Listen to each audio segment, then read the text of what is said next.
In this talk, we will look at how to generate and evaluate microbenchmarks that are targeted at analyzing hardware properties of x86 systems. I'm going to start with some motivation. So there are a number of areas in which detailed microarchitectural models are necessary or useful. So that's, for example, the case if you want to build a CPU simulator, or if you want to build tools that can predict the worst case execution time of software on a given system. Another area is security. So if you think of issues like Spectre and Meltdown, there you need very detailed knowledge of how your CPU works in order to find such issues or to show that a CPU is not vulnerable to them. Another area where you need such knowledge is if you want to build, for example, self-optimizing software or optimizing compilers. And finally, you also need such information if you, for example, want to optimize the performance of a piece of code manually. Unfortunately, the relevant properties are typically only documented at a high level or not documented at all. And so often the only way to obtain information on these properties is by reverse engineering using microbenchmarks. And how to generate and evaluate such microbenchmarks will be the focus of this talk. In the first part of the talk, I will present NanoBench, which is a new tool for evaluating such microbenchmarks in a very accurate and precise way. And then in the second part of the talk, we will look at how we can generate such microbenchmarks automatically. And so specifically, we will first look at microbenchmarks to measure the performance of individual instructions. And then after that, we will look at microbenchmarks for reverse engineering undocumented properties of caches. I'm going to start with an example that shows how these microbenchmarks for analyzing cache properties typically look like.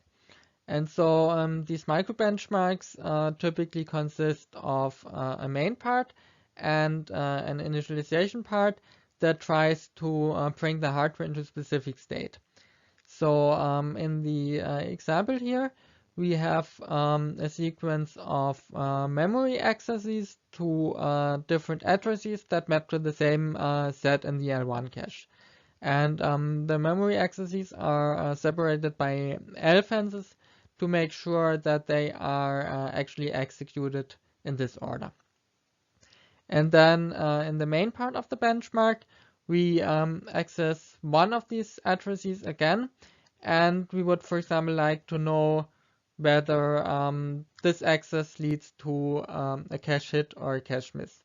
So this would be a benchmark that could be used to analyze caches. So here is another example. So in the initialization part of this microbenchmark, we write the address that is stored in register 14 to the memory location that this address refers to. And then in the main part of the benchmark, we load this memory location again into register 14. And so we repeat this 100 times. And so we have a dependency from each instruction to the next.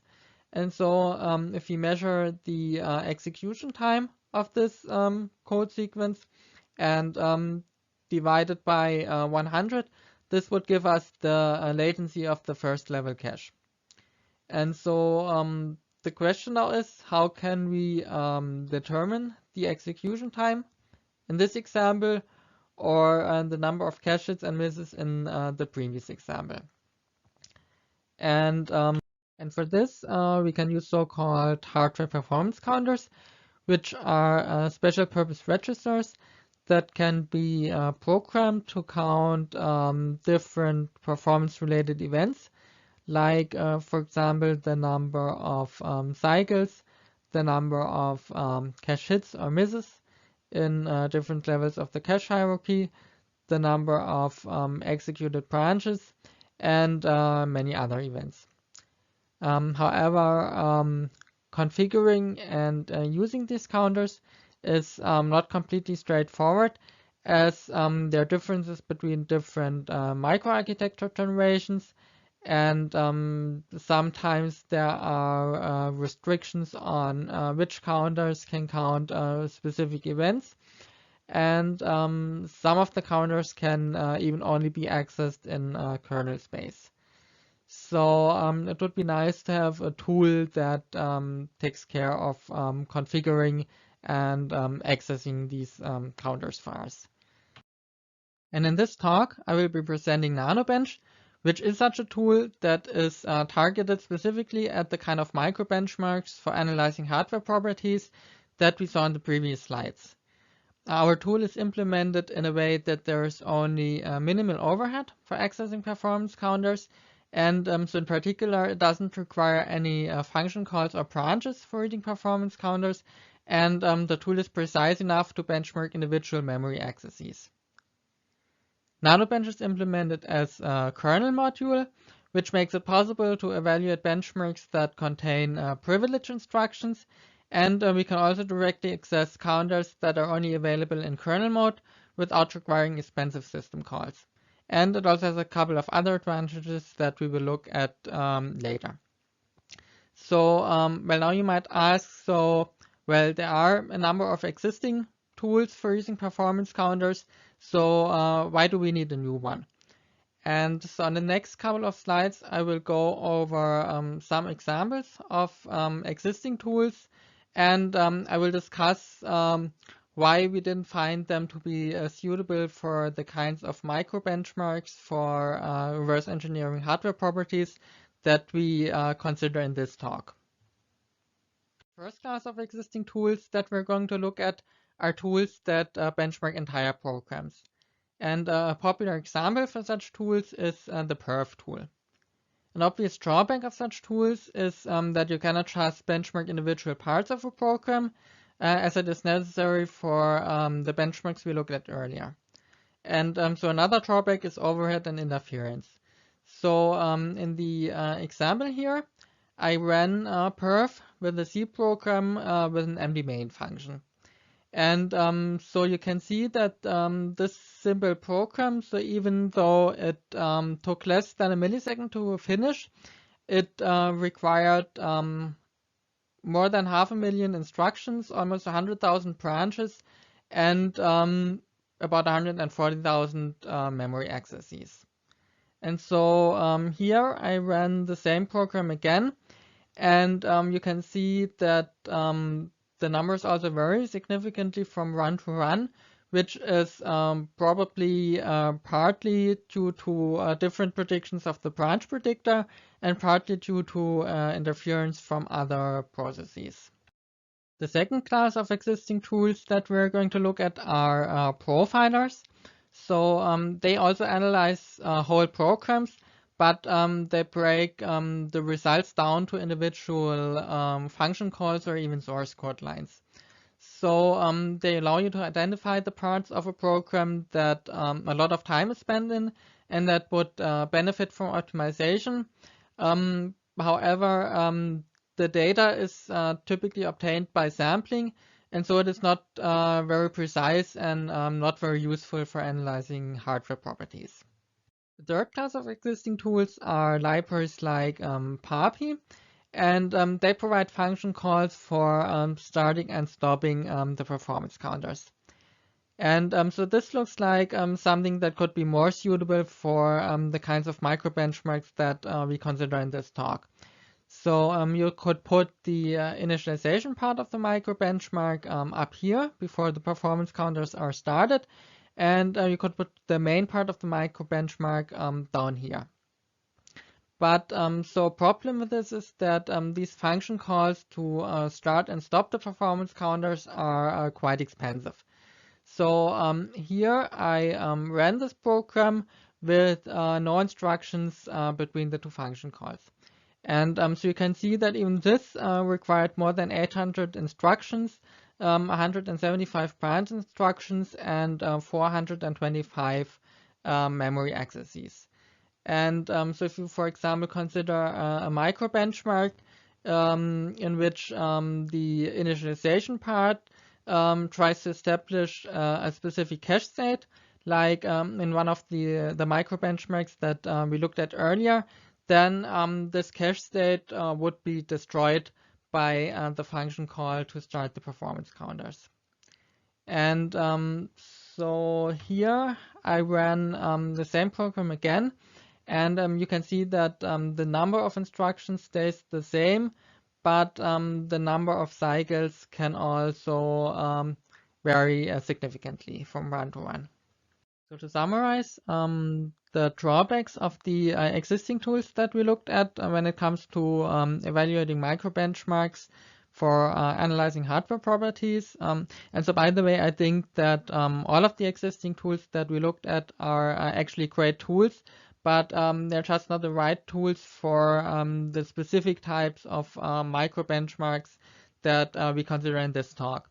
So the main drawbacks of the existing tools are overhead.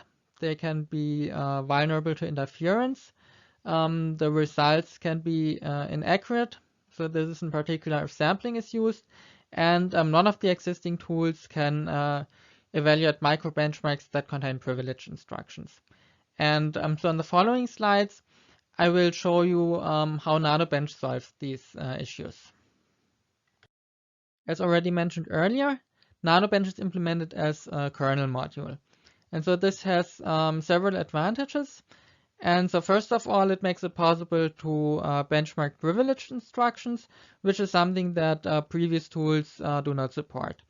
Then it also makes it possible to disable interrupts and preemptions while executing microbenchmarks, which eliminates most of the interference that previous tools are vulnerable to.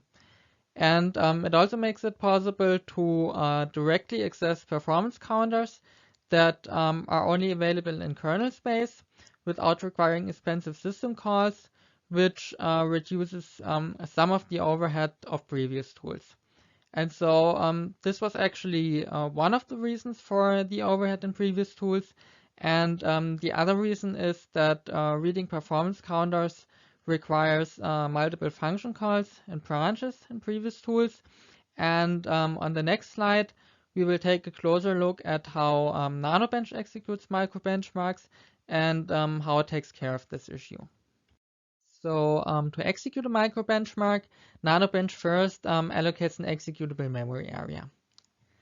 Then it copies the initialization part of the microbenchmark to this area.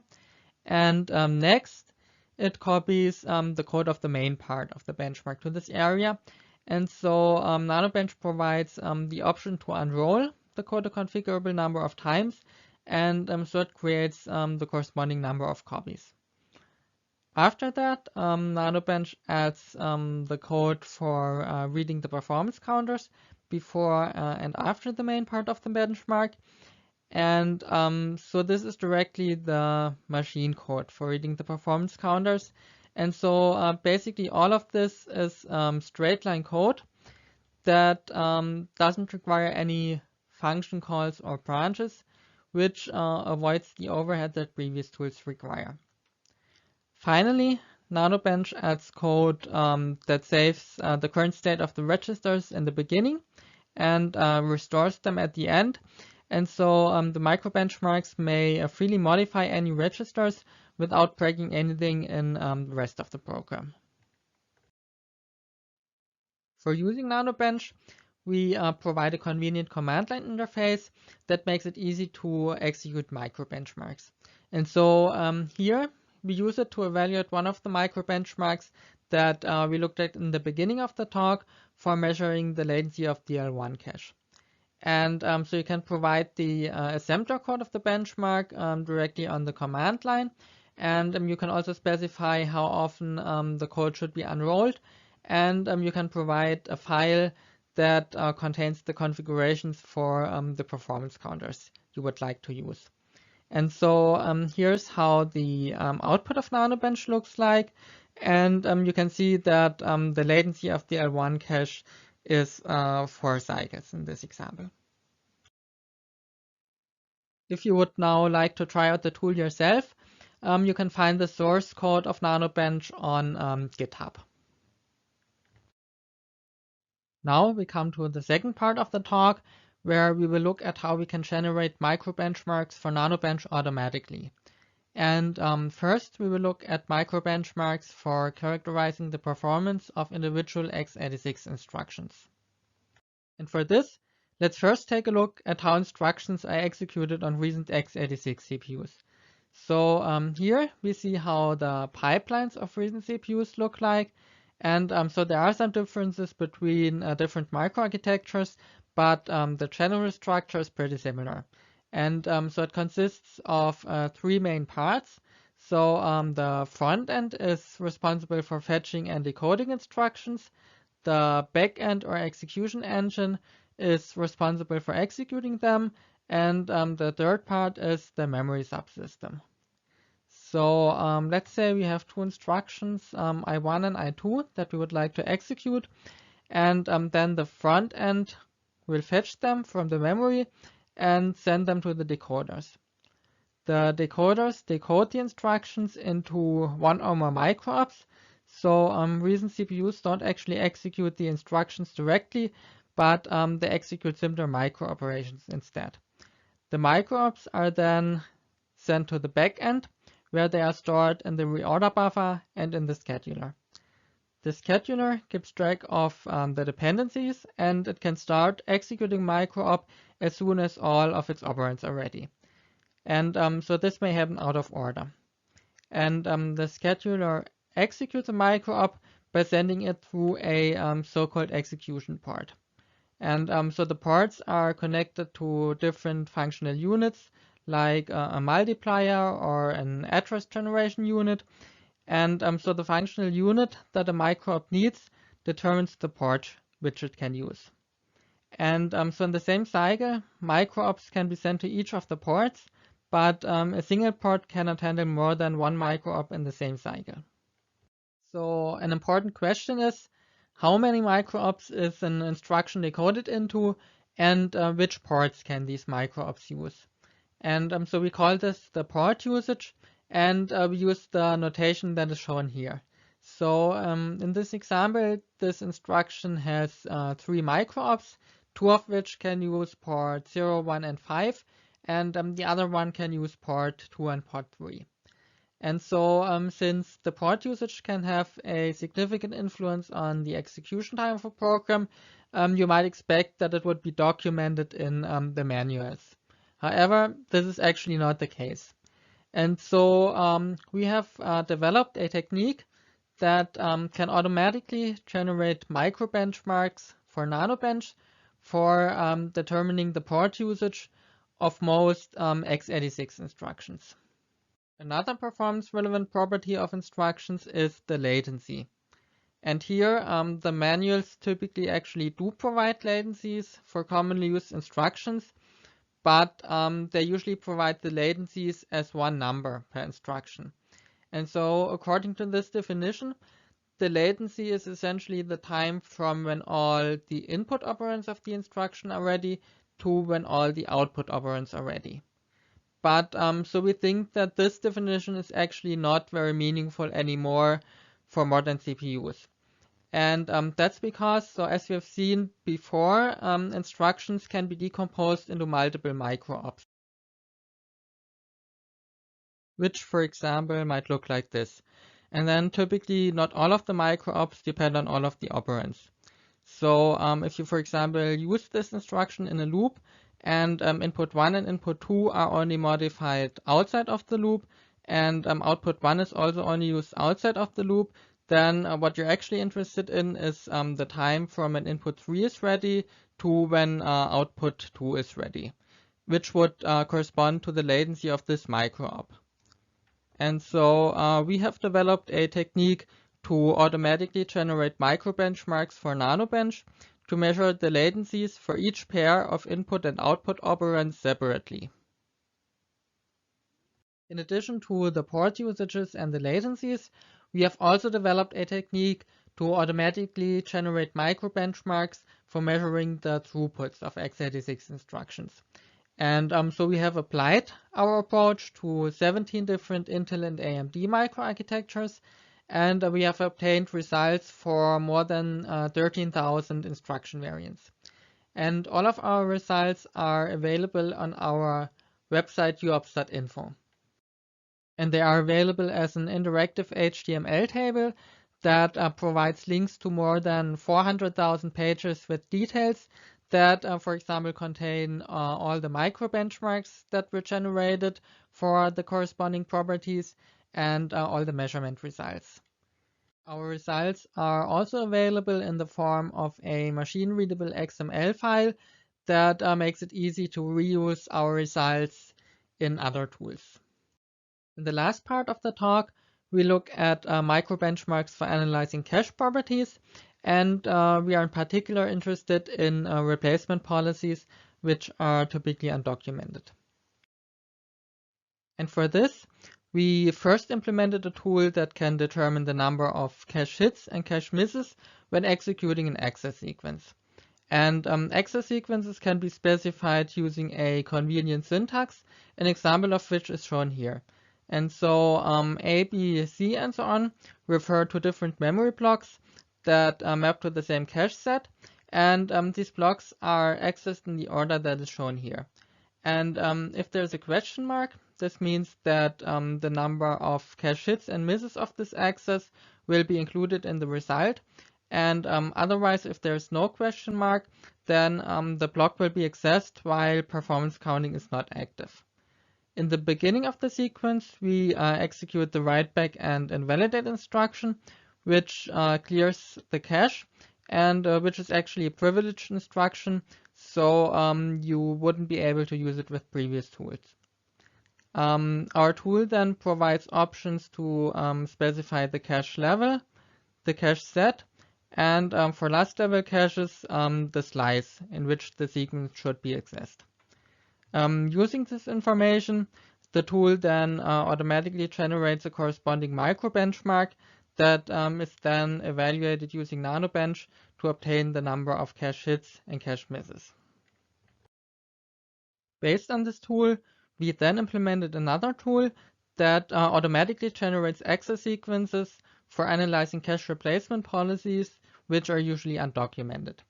And we ran this tool on many recent CPUs, and we found several replacement policy variants that these CPUs use that hadn't been described in the literature so far. And we also showed that some descriptions of the replacement policies in recent CPUs that can be found in previous work are actually not completely correct. And finally, we discovered that contrary to popular belief, actually flushing the cache does not always completely reset the control state of the replacement policy, which is something that might be exploited for covert channel or side channel attacks. This brings us to the end of the talk. And so if you would like to find out more about the tools and techniques I presented in this talk, we have published several papers, and you can also find more information in my PhD thesis, which is also available online. So to summarize, in this talk we looked at microbenchmarks for analyzing hardware properties, and in particular in the first part of the talk I presented a new tool for evaluating such microbenchmarks in a very accurate and precise way. And then in the second part of the talk, we first looked at microbenchmarks for characterizing the performance of individual instructions, and then we looked at microbenchmarks for reverse engineering undocumented properties of caches.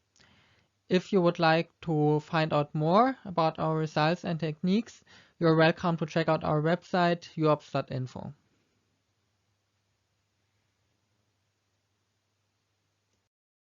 Thank you, Andreas. Fascinating, really, to me.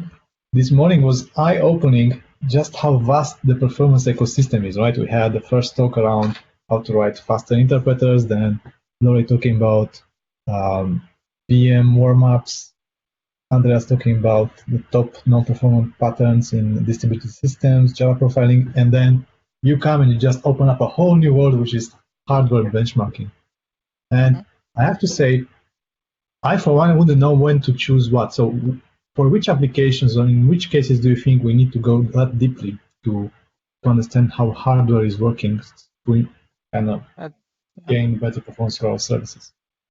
I think it would, for example, be in the area of high performance computing, when you actually want to use all the resources that the hardware provides, and where you actually really need a deep understanding of how the hardware works, so that you can target your software on this hardware.